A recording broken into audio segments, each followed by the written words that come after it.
Halo Kumaha Damang, saatnya Anda menyimak berita Bandung bersama saya Nadia Kartika. Sejumlah berita menarik akan kami sajikan untuk Anda. Berikut 3 berita utama hari ini.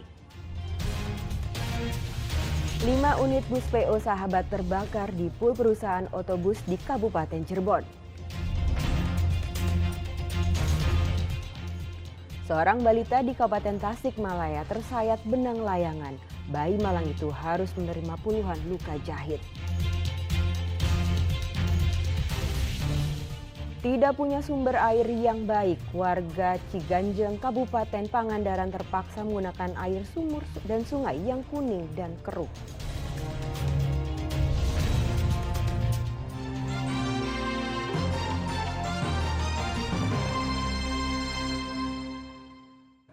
Kebakaran melanda sebuah pabrik genting di Desa Wanajaya, Majalengka, Rabu sore. Selain melahap bangunan pabrik, ribuan genting siap jual juga ikut terbakar.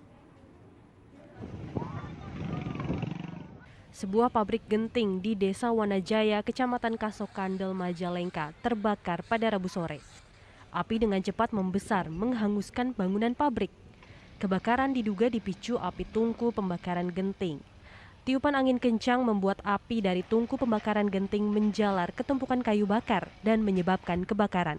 Ya, mungkin ke bawah itu apinya, terus langsung ngemet ke kayu bakar yang lainnya. Lain. Bangunan apa yang terbakar, Pak? Itu bangunan dulunya sih rumah, ya, terus dijadikan gudang, sekarang gudang. Damkar Majalengka yang datang dengan 2 unit mobil pemadam dibantu truk milik warga yang diisi air sempat kesulitan mendapatkan sumber air. Namun api berhasil dipadamkan 2 jam kemudian. Berapa rit pemadaman ini, Pak? Sekarang tuh udah 12 rit. 12 rit. Ya. Kendalanya tumpukan kayu juga sangat banyak, terus air juga susah air karena jaraknya jauh juga kita ngambil air. Tak ada korban jiwa maupun luka dalam insiden kebakaran tersebut. Namun kerugian material ditaksir mencapai 100 juta rupiah dari genting siap jual yang ikut terbakar. Agun Gunawan melaporkan dari Majalengka. 5 unit bus PO Sahabat terbakar di pul perusahaan otobus tersebut di Kabupaten Cirebon Rabu siang. Sedang di Kota Bogor, sebuah pikap tiba-tiba terbakar di tengah jalan. Kebakaran memicu kepanikan awak kendaraan tersebut. Asap hitam tebal membumbung tinggi dari area parkir bagian belakang perusahaan otobus di jalur Pantura Pleret, Kabupaten Cirebon, Rabu siang. Asap berasal dari sejumlah bus PO Sahabat yang terbakar. Petugas damkar sibuk memadamkan api sebelum api merembet ke unit bus lainnya. Ledakan juga sempat terdengar beberapa kali. Menurut Damkar Cirebon, kebakaran dipicu korsleting pada sistem kelistrikan sebuah bus pariwisata yang sedang diperbaiki. Api kemudian menyambar kabin bus, lalu menjalar ke 4 unit bus lainnya yang terparkir di kanan dan kirinya. Api baru bisa dipadamkan 3 jam kemudian. Kerugian materi ditaksir mencapai miliaran rupiah. Juga sementara korsleting listrik ya, ada pemasangan instalasi, kemudian memang ada yang terkelupas, akhirnya korsleting. Total mobil yang terbakar 5 mobil. Iya, 5. Ternyata setelah sampai ke sini memang cukup besar, akhirnya kita tadi mengirimkan 5 pos jaga dengan 6 unit. Masih di hari yang sama, sebuah mobil pick-up tiba-tiba terbakar di kawasan perumahan Bogor Nirwana Residence, Kota Bogor. Kernet mobil pick-up pun panik mengetahui kendaraannya terbakar dan sempat berupaya memadamkan api dengan meminta air kepada warga sekitar. Alhamdulillah berkat pertolongan pertama sebelum datangnya Blambir, saya minta air ke warga.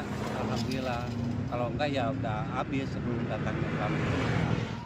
Mobil pick-up yang sedang mengantar pesanan mesin cetak pembuatan sendal dari Tangerang, Banten menuju kawasan Mulia Harja, Kecamatan Bogor Selatan ini terbakar setelah secara tiba-tiba muncul percikan api dari mesin mobil.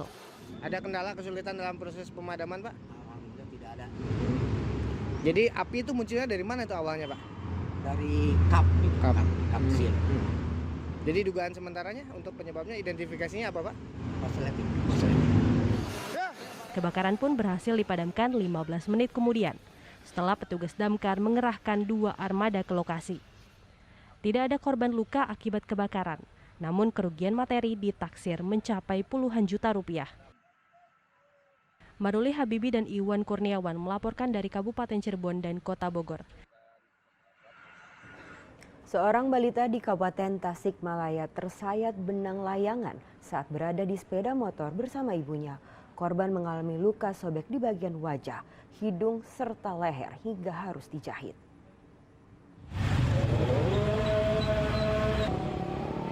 Bermain layangan saat musim kemarau seperti saat ini banyak dilakukan warga Tasikmalaya. Namun apa yang dialami balita berusia 2 tahun bernama Azril layak jadi pelajaran. Azril, warga desa Mandala Jaya, Cikalong, Kabupaten Tasikmalaya ini mengalami luka parah di bagian hidung, wajah, hingga leher akibat tersayat benang layangan putus. Balita malang ini pun harus menerima puluhan jahitan untuk menutup luka sobek yang diderita dan dirawat di Puskesmas Cikalong. Peristiwa miris ini terjadi saat korban dibonceng ibunya melintasi Jalan Raya Cikalong. Korban duduk di bagian depan. Saat itu ibunya tidak menyadari jika ada benang layangan putus. Sang ibu baru tersadar saat anaknya menangis dan mengeluarkan darah dari wajahnya. Alhamdulillah si korban sementara masih ditangani oleh pihak medis di Puskesmas. Jadi kondisinya memang stabil ya Pak korbannya? Alhamdulillah untuk kondisi daripada korban tersebut masih dalam keadaan stabil. Kondisi korban sudah membaik. Agar peristiwa serupa tak terulang lagi, masyarakat diimbau agar tidak bermain layangan di jalan raya dan tidak menggunakan benang gelasan dengan campuran bubuk kaca. Eko Setiabudi melaporkan dari Kabupaten Tasikmalaya. Seorang pasien RSUD Jampang Kulon, Kabupaten Sukabumi ditemukan tewas tergantung di sebuah pohon tak jauh dari rumah sakit. Korban 2 hari sebelumnya dirawat di rumah sakit tersebut dan sempat dinyatakan hilang.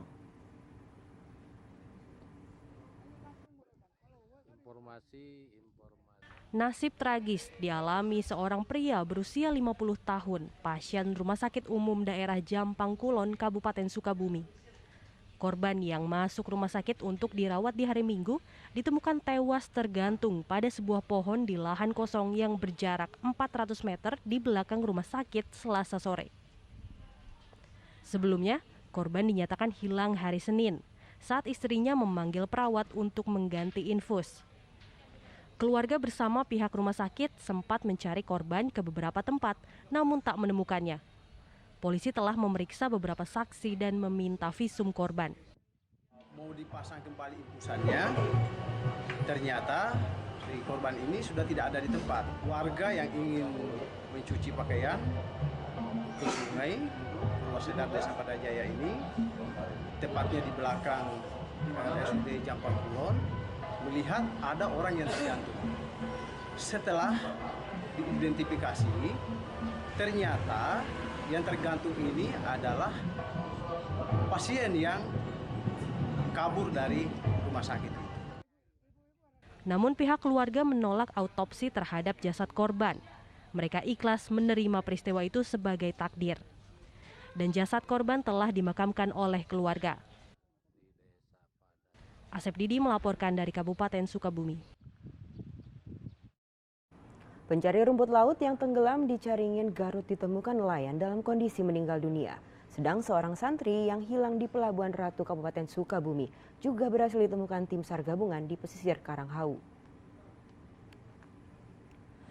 Sempat hilang tenggelam selama 4 hari, korban hanyut, emut.